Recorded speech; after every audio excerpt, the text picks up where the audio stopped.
Hi, Corey. How are you doing tonight? Good. How are you? I am doing well.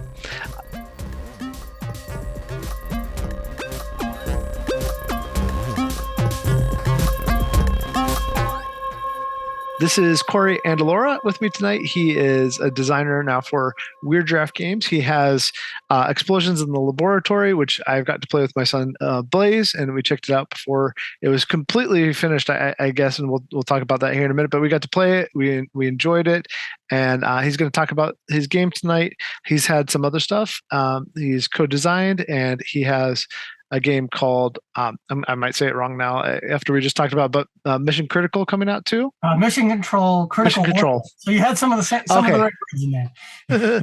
Yeah, but mainly we're going to focus on talking about Explosions in Laboratory, which is kind of a pocket version or predecessor thematically to Fire in the Library, which is Push Your Luck, and just a much smaller version that you can take anywhere with you. So, did you enjoy Fire in the Library, and that's why you wanted to do that, or how did this design process get started for you? Yeah, good question. It is probably at the time, so that we're talking about a few years ago now, when I designed Explosion in the Laboratory. It was probably my favorite Weird Giraffe game.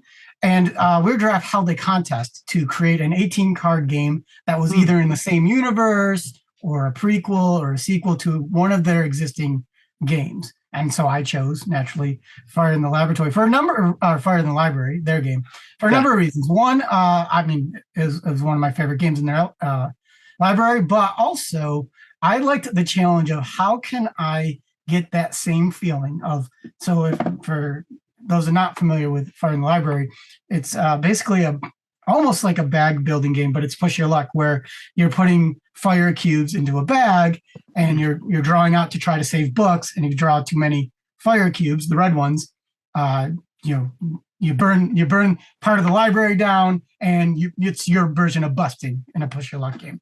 Yeah. And so it's a bag of cubes. And so the challenge to myself, because I like to give myself design challenges, was how can I simulate that with only 18 cards? And so the way I did it is I made it 5 cards, where there's instead of books, because it's an explosion laboratory, there's actually test tubes of chemicals. There's 20. Pardon my cat's jumping around here. There's 20 chemicals on each of the 5 cards, numbered one, numbers 2 through 20, and what happens is you shuffle them and you lay them out in a row and you add up 2 numbers and it tells you which one to reference. So with those 5 cards, you're going to reference one chemical that you're going to, as if you were drawing it from a bag. Now, the way to simulate, hey, as time goes by, my odds are changing. Well, on those 5 cards, there's a fire level. So as you progress through the game, you're going to reference a different card where the distribution is different and it leans towards more likely of exploding. So I tried. That's how I took the bag of cubes and turned it into cards to get that same drawing, pushing your luck feeling. Yeah. So did you primarily approach that once you got going and thought I want to have these 5 cards? Did you primarily approach that through the mathematical odds, or did you go with a little bit of feel or a combination of both? Because Push Your Luck games. Some people do all math and that's it, and other people, What did you do? So what happened is it was a hybrid, but a lot of spreadsheets, right? Okay. So what I did is I knew how many chemicals were on each sheet. I knew, so you have 5 cards, so there's literally 5 times 4, 20 layouts for what could be the leftmost and the rightmost cards. So there's 20 possibilities. So 1 out of 20 is, any one thing could be chosen. And so then there's chemical colors, red, blue, and yellow. So it's all the primary colors. Mm-hmm. And so then I came up what distribution and what percentage I wanted each one to show up based on how difficult it would be and how likely you would explode. So a lot of tweaking spreadsheets, a lot of math to figure out, okay, what are the exact odds and what do they start at and where do they end when it's at the riskiest? Yeah. Okay. So with the game, how how did you play test it? Because you said a few years ago, did you play test primarily online, or did you get to play test with family and friends, or did you have a play test group, or how'd that So go for you? this contest was firmly in the height of pandemic, Uh-huh. so it was all online. And even my co-designer on a lot of games. So he didn't. My co-designer Donnie Coleman. I'll probably mention him a lot because I work with him a lot on a lot of different games, not this one in particular, but he did help me play test it. But even he and I didn't see each other in person. So even with my co-designer who lives, not that far from me, we would play test online. And so I had to put it, I think I put it in Tabletopia at the time. I put it on there. Not only did I play test with people I knew, I did go to Weird Giraffe, actually at the time also had a pretty vibrant testing channel and community. So I often brought it to that. I got feedback, and constantly tweaked it to get those odds just right. There were some elements of, I don't want to explode on my first draw, right? That doesn't feel good. Yeah. So there was a tweak that accommodated that. And also, I don't want to get so far that I know I'm not going to explode. So there needs to be a condition that somehow there's always a little bit of risk. Because in the game, if you get like basically 2 reds, and this is again a corollary to how Fire in the Library works, you get 2 red cubes, you explode, you get 2 reds in Explosion in the Laboratory, you explode. But if you never get that first red, there needs to be another risky element. And so that something was added to make it risky no matter what. Through these channels of testing online, and meeting new people and getting different opinions really helped shape it. Very cool. Do you have other push your luck games you like? You mentioned bag building, or not bag building, bag pulling earlier. Two that we've really enjoyed the last couple of years are Quacks and Cubitos. Are there other push your luck ones that have influenced you? So one that was introduced to me recently, it's actually a really old game, is Can't Stop. Oh yeah. It is really fun. I'm trying to think. He played, there's one that, so I have young kids, and it's kind of like a light version of Quacks is Creatures and Cupcakes, which is a fun little push your luck game. It's probably not super well known. Yeah, no, yeah. Who publishes that one? I don't know. I know the designers, but the publisher currently escapes me. The designers are Dale Andrews and Adrian Adamisu, I think his last name. Oh, okay. So they did basically that same duo did Sagrada. Right. So, I had no idea that they did that game. I'll have to look it up. It's definitely on the lighter side. It's a game I play with my kids, but it's got similar fun explosion busts. Pushing very cool. Is that typically the sort of game you're drawn to, or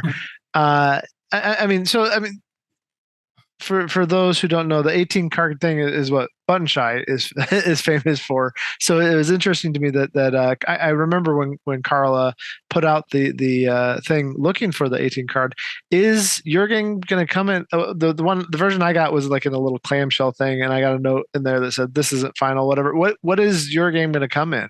So it is going to be in a plastic case type container, as far as I know. And everything's being finalized still, but it's also been expanded to kind of separate it from the Button Shy collections. It's going to be 27 cards. Actually, it's been expanded to there's these process cards. So these are like tools that after you might explode or bust, you get a card that helps you. And there's other ways to get them too, but these cards can help you do better on your next turn or score double points for doing something special. So we were able to, in my game, there was only 4 of those. We were able to add a bunch more of those by expanding it to 27 cards. My game originally at 18 only had you filling 2 test tubes, flasks, 2 flasks. We expanded it so you can fill up to 3 on your turn. So it gives you a little more risk reward, right?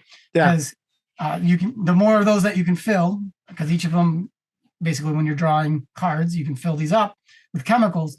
The more of those you have, the more risk you can take to keep going to get even more points. But then, of course, the more you keep going, the more likely you are to explode. So we were able to add more of that too. So I was able to make the game a little bit bigger. And also, I think Carlo has developed a solo mode, and so there's a solo card that will also be included. Yeah. As far as, again, none of this is final, but as far as I know, but that's what I've seen so far. But you're going to be on Back Cricket in November, beginning of November, right? I believe, yeah, November 1st is what I saw the announcement for. Okay. Being, I know it's been pushed back a couple times, so but things are weird right now still, and that's what I think. I mean, the good part is you have a pretty small footprint game. It's a lot easier to ship. I think we were talking about this beforehand. People don't completely understand how hard shipping is right now, but anything that's small form factor is really much better. I mean, yeah, I know a lot of. I'm friends with a lot of publishers, and I get some of the inside information, and I you can see them agonize over the shipping, and they're trying to do their best, right? Like, I don't know if people know, sometimes it's they're eating some of the costs just to get these games out a little bit earlier. They're drop shipping units in some cases, which is ridiculously expensive. Yeah. It's kind of crazy, and as we go into this time of year, I heard shipping units are getting up to 3x right now. So it's either you take that cost and get your game out earlier, or you wait through it. Yeah, and actually, on that note, I just got an email this week that our holiday shipping costs are going up in general for shipping games. So there's that to be aware of. But back to fun things. what other types of games are you drawn to? Are you drawn to small form factor type games, or in general, like if you go into your friendly local game store, what are you going to pick up off the shelf? Yeah, so I'm mostly drawn to the light to midweight engine builders. So like the 45 minute to an hour lighter on the light to medium weight engine building, tableau building, something where there's some sort of ramp up of power, but doesn't take 2 to 3 hours. I'll play those games, but I would say the majority of the games that I end up in my collection, or that ones that I'm drawn to, are in that zone, because I like to get a couple games in one night if possible, but also the games I'm willing to try on a whim. If it's a shorter game, you're not going to get locked into a long experience that maybe you don't enjoy. And if you do end up enjoying it, well, great. You just found a game that you love, with little investment. Are there particular designers that you like when it comes to that kind of? So as far as designers, Footlocker Hardy, I like follow. Yeah. I think I have a shelf right here, has pretty much every game he's ever designed. Yeah. So I'm inspired by him, because he takes generally what's simple mechanisms and somehow just makes it extremely fun every single time. Like, a game you'll lay it out and be like, "There's not really much to this game," and then you'll play it, and it's always kind of fun. I think I originally was introduced. Sushi Go was the first game I played, and then I think Gizmos. So on that lighter engine building aside, Gizmos for the longest time was my favorite game. Just because, again, it was accessible. I could play it with anybody. Again, not everyone I play games with is like super like a hardcore gamer. More casual gamers I like to play with, and I can pull that game out because it's an accessible theme, and the mechanisms are pretty easy. But yeah, it still tickles my engine building. And people like playing with the little marble things, even if they don't win. Marbles, which arguably are not even necessary, but it makes the game. The little dispenser, it's amazing. Imhotep is another great game from him. And, yeah, I mean, I could rattle off a bunch of ones. So he inspires me, but he's not the only designer that I follow. But I also like, I mean, I could go back to Weird Giraffe. Studies of Sorcery is a really good one. Tumbletown, those both are in that kind of middle engine build weight. So my favorite game right now, though, that I'm playing a lot of, or at least have been, and I'll never tire of it, is Lost Ruins of Arnak.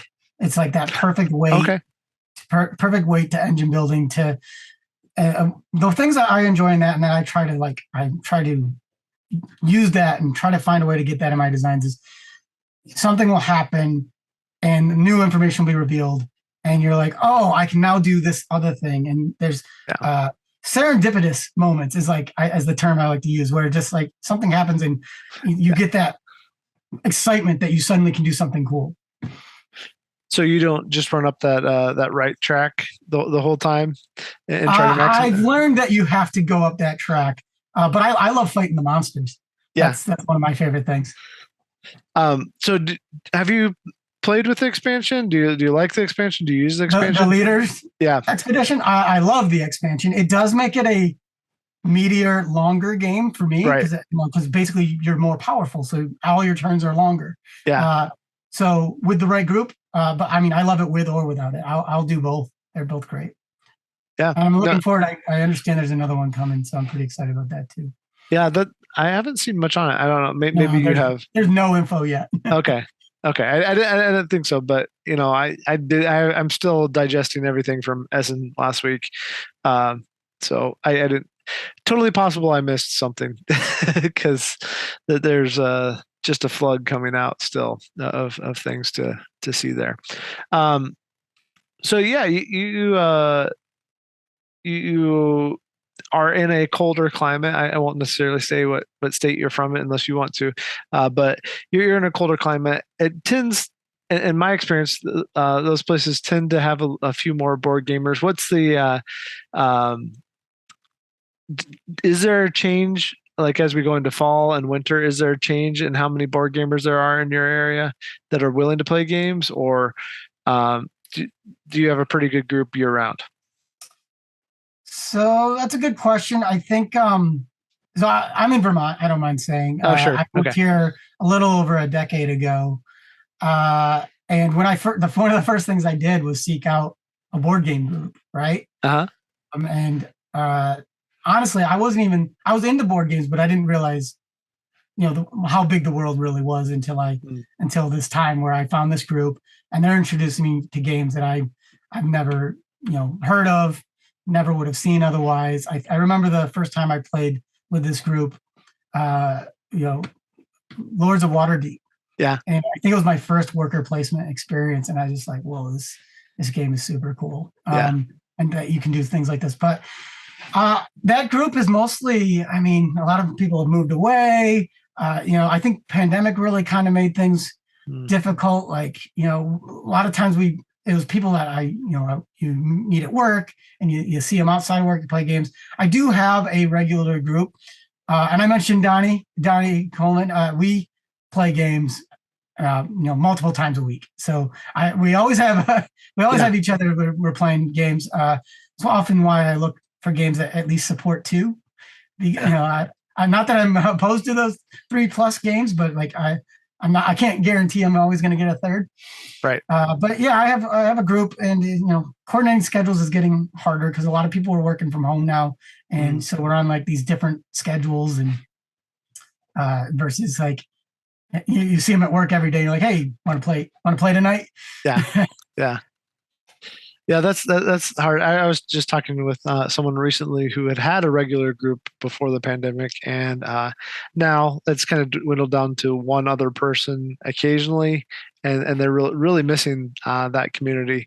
But it I don't know. I think that people are still finding still finding what they're going to do now. We were kind of talking about that before too. That there's a hybrid with how game design goes now, and so this game, you said you we're able to pitch it and show it and everything completely digitally. And there's some people still doing a little bit of that, but now we've gotten to the point where some people are going to conventions again and pitching, but there's still some online things.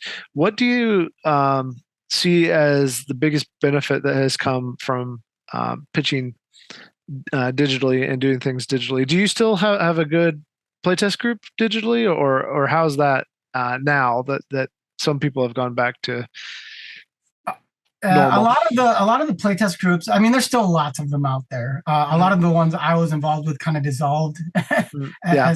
as we are starting to creep back out of this pandemic. I imagine though, a lot of that's because people. It was summer. People they want to get out. I imagine as you mentioned earlier about going into the winter.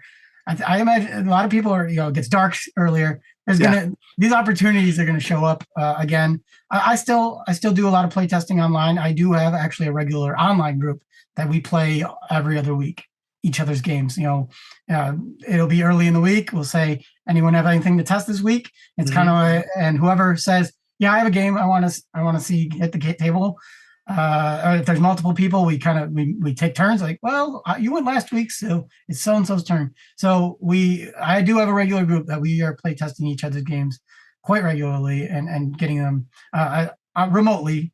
We're all, I think, other than me and Donnie, everyone else is in a different state. So yeah, it's pretty regular.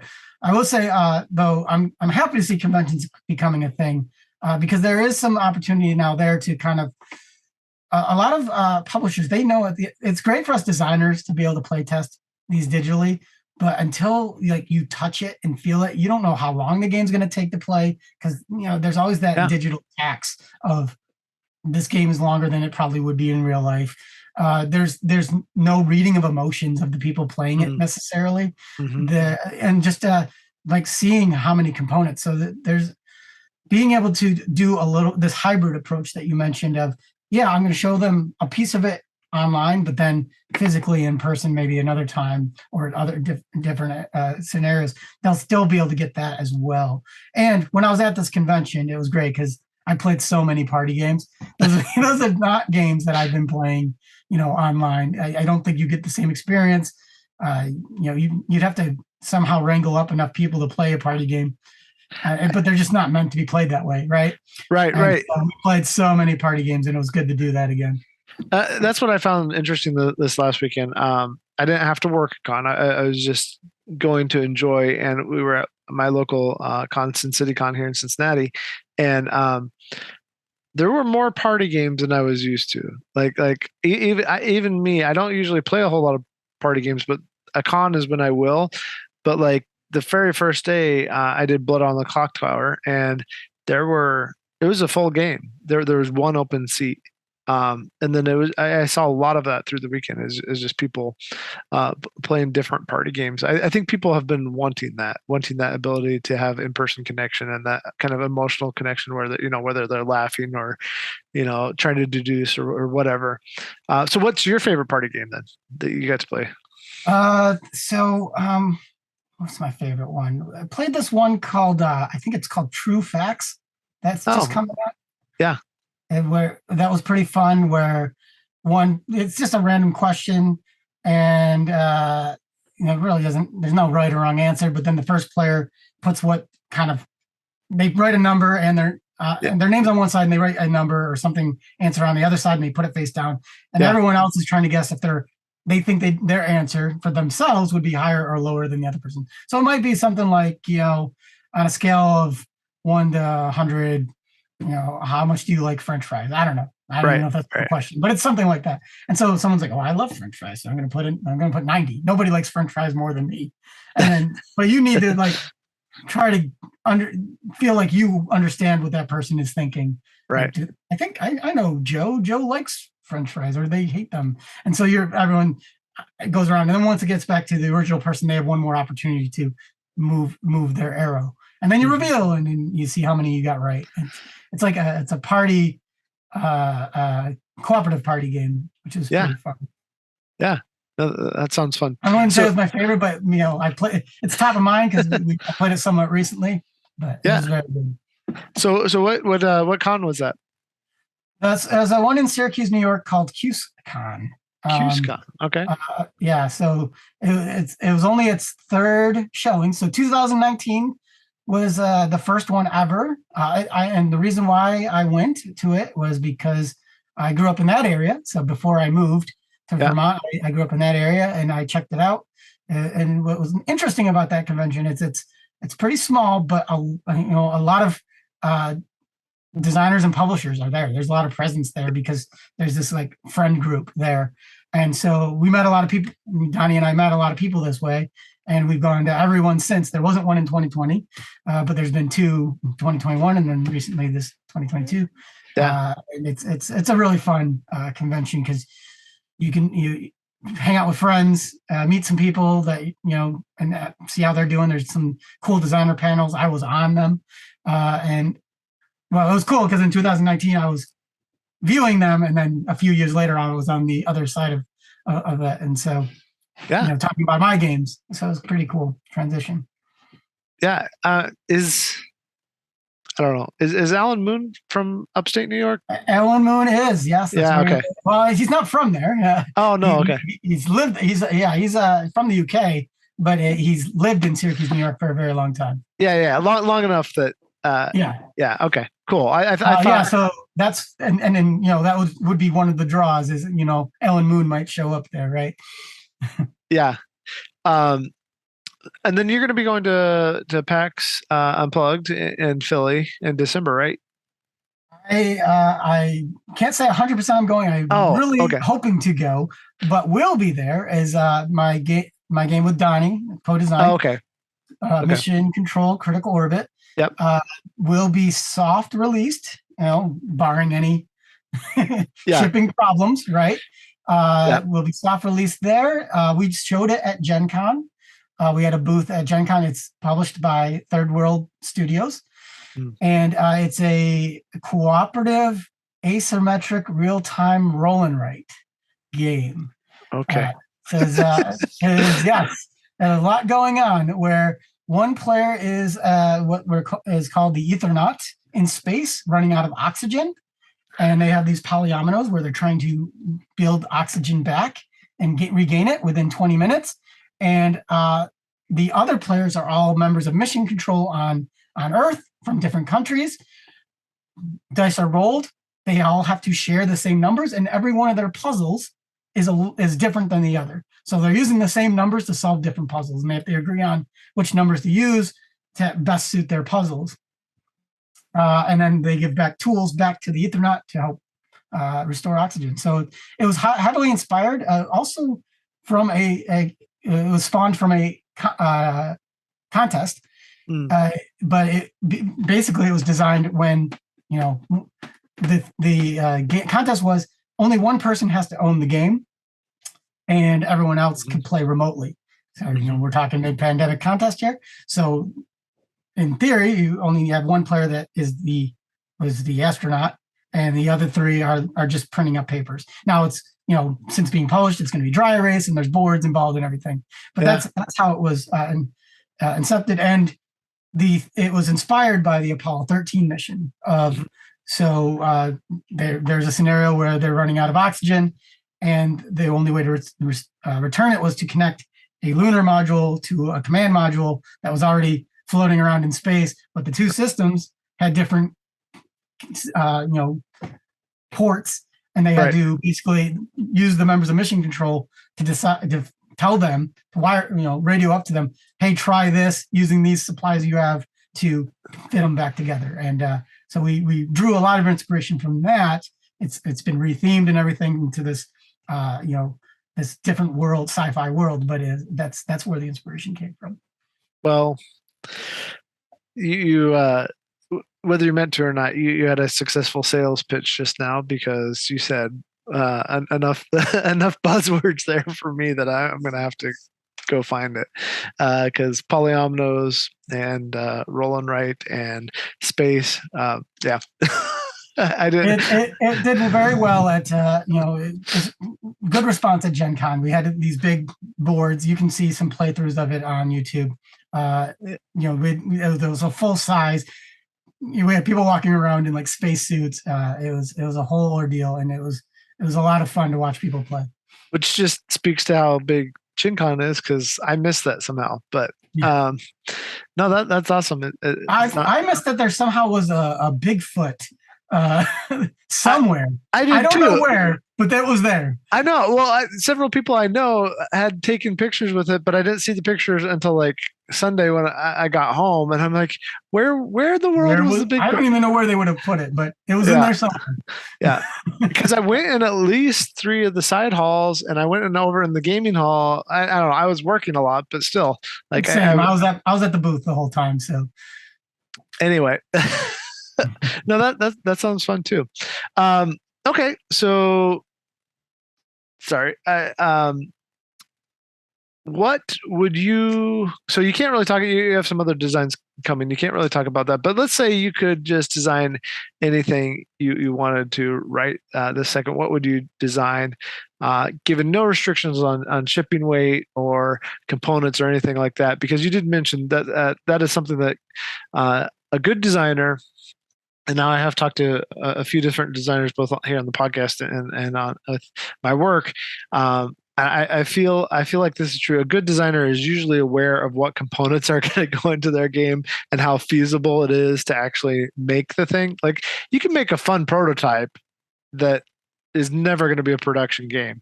But if you could make anything, that restriction is removed. What would you design? Okay, so this is a good question, because I like to design games that are themed after things that I personally enjoy or personally excite me, right? And so sometimes those things are maybe not necessarily mass market. Mm-hmm. And so and I have designed a game. So I'm a big BattleBots fan. I love combat robotics. Okay. I don't know. So basically, these engineers that build, these robots that have some sort of weapons, and they have to knock each other out. And I've been watching it back. It used to be on Comedy Central, many years ago, and it came back recently. And I watch every episode just because I love it. I even participated in a small version. So they have different weight classes. I've done what's called a beetle weight class. It's 3 pounds. Okay. Hold on. 3-pound bot with a little weapon. What was the name of your bot then? Mine was called Mantis. Okay. All right. Okay. Go ahead. So 3 pound. Oh, wait, hang on. I got it. Okay. Let me show off my trophy here for winning. Right. So I'm in this. I just want to make sure that I'm prefacing how into this I am. Anyways, I would love to make a combat robotics game, and there's maybe there's been like the BattleBots IP ones that are meant for like kids, and they're not super like it's just like chucking dice. I know I want the game where you're literally looking at like this motor connected to this weapon gives you this much power, because then you have so many elements. You have building, you have then actually programming, so they like maybe think a RoboRally type thing, and then you have fighting, which is always fun, right? Yeah. So I did make a roll and write game, to speak words that you like of this theme, where it was actually a 2-phase game, where in the first phase you're building the bot, and in the second phase you're fighting the other one. So in one case you're drawing the parts in the first half, and in the second half you're crossing them out as you're fighting, and then basically whatever you have left over is your score. It's kind of like a sort of like I don't want to compare it, but it makes me think of cartographers, where you're building something up, but then you give it to the person, your neighbor, and they like bad things on there. So it's kind of like that before I even knew what cartographers was. Anyways, it was a game I designed a while ago, and I'm always revisiting that theme. Like, how can I do it different to make it a little bit more accessible? So that's kind of like one of my grail designs, is if I could figure that out. I mean, that doesn't sound like it's not completely accessible in terms of being for the mass market. I think there's a lot of people that would have fun with that. That sounds like a fun game. Um, well, cool. So, what else? What else would you want people to know about? We'll return to this, and then if there's anything else you want to say about anything at all. But what else would you want people to know about explosions in the laboratory as it comes to Backer Kit next month? I think if you like small portable games, if you like push your luck, it's and if or if you're just a fan of Fire in the Library, yeah, you're gonna like this game because it gives you that same feel. It's not. I want to be clear. It's not the same game. It does things differently, but you can tell that it's in that. If you know Fire in the Library, you're going to be able to tell where the inspirations come from, right? But it's still its own game, and so if you like that, you'll like this in a more portable, travel friendly, pull it out anywhere kind of game, where it's just cards and you're not dealing with a whole lot. I think if you like that sort of thing, it's I've played it with various people. I think it's got a good range of who will enjoy it. Yeah. I don't know. And there's those good moments of pushing your luck, and like if you like push your luck, you're gonna see it. There's those moments of trying to get as many points as you want, or maybe playing it safe. So it'll play the way you expect. Oh well, how do you usually play it? Do you play it safe, or I'm usually pretty aggressive. I'm Yeah. like, it's just one more card. Yeah. And it pays off sometimes, and sometimes not so much. Fair enough. I think I want to say I almost lose more often than I win. So Sounds good. Yeah. Anything else? I'm sorry. I just said I just like going for it though. That's for me. So anything else you want to say about anything at all, or any of your other games, or gaming in Vermont there, or let's see here. I mean, I have a few more games. I'm not going to try to push them too much. I do have a few games on PNP Arcade. I mentioned making games that appeal are things that I enjoy. I also fly stunt kites. The two-string stunt kites. Yeah. I actually have an 18-card two-player worker placement game, print and play arcade, PNP Arcade. That's themed on stunt kites. And, it's probably not a theme you've seen before, but it's also out there. I love time travel, right? Anything time travel. So one of my first designs, it's called 27 Panic, and it's based on the Cromlin Comet, which every 27 years reaches its closest distance to Earth. And so the theme is you travel through time to try to.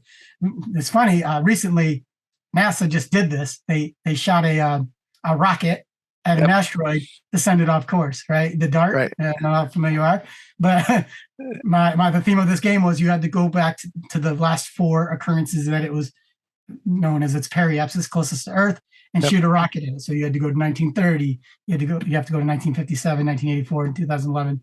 And the wrinkle is you're building railroad tracks. So if you build a railroad track in 1930, that same track is going to show up every year ahead of it.